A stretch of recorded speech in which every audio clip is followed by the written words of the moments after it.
কিছু চোর এবং ডাকাতদেরকে পালন করা হয়েছে।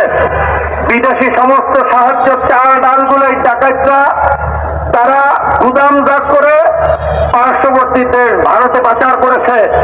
আর আমার দেশের গরিব দুঃখী মেহনতি মানুষ ক্ষুধার তাড়নায় একজন আরেকজনের ভূমি চেটে চেটে খেয়েছে, কিন্তু হায়নার দল চক্ষু দিয়ে দেখেছে, কিন্তু খাবারকে কুক্ষিগত করে বিদেশি পাচার করেছে, গরিবের মাঝে বন্টন করে নাই।